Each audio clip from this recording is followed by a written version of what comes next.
Everyone talks about what Judas did, but almost nobody talks about how he got there.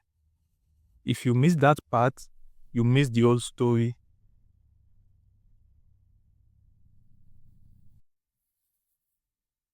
You know what makes this whole thing uncomfortable? We are not talking about some outsider.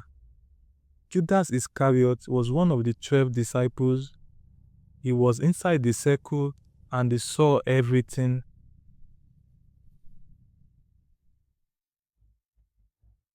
Now, think about this. He was trusted with money for the ministry. I'm talking donations, resources, everything. He handled it all. So naturally, you would assume, okay, this guy must be responsible. But then the Bible drops something casually.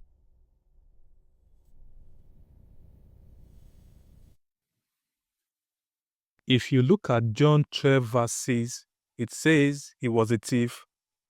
Not that he made a mistake, not that it happened once. He kept taking from it, which means this wasn't sudden. This was already happening quietly. Here's where things get even more interesting. A woman pours expensive perfume on Jesus. Judas picks up and says, "Why didn't you sell this and give the money to the poor?" Now, if you heard that today, you would probably agree with him. It sounds right. It sounds morally correct.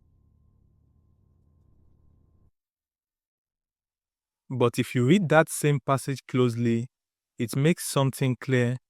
He didn't actually care about the poor. He wanted the money. Now you start seeing the pattern. He knew how to sound right without actually being right.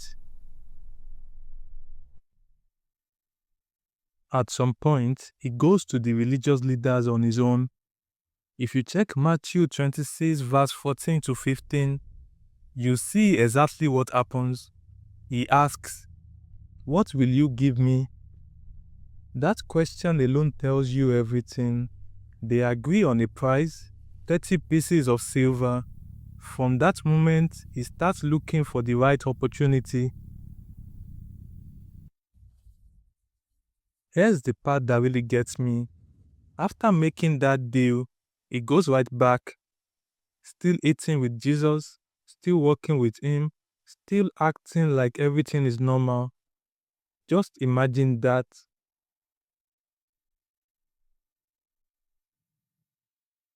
You've already decided what you're going to do, but you are still sitting at the table.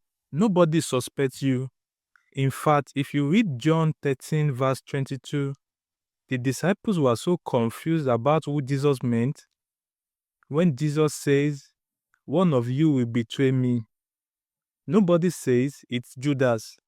They all start questioning themselves. That means Judas blended in perfectly. Then we get to the garden. Judas shows up with soldiers, but this wasn't random. He had already arranged a signal with them.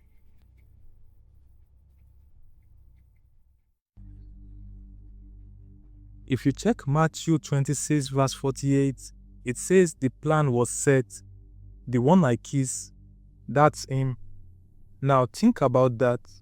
A kiss, something that's supposed to symbolize love, respect, loyalty, used to hand over Jesus.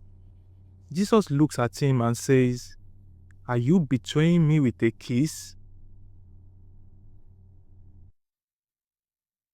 Now, the Bible gives a deeper layer.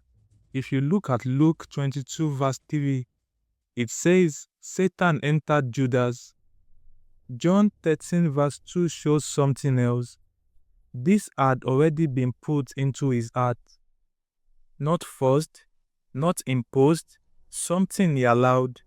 Step by step, decision by decision, until it became who he was becoming. Then after everything happens, reality hits him. If you read Matthew 27 verse 3 to 4, you see him say it clearly, "I have sinned." I have betrayed innocent blood. You can tell this is real now. He brings the money back and throws it down.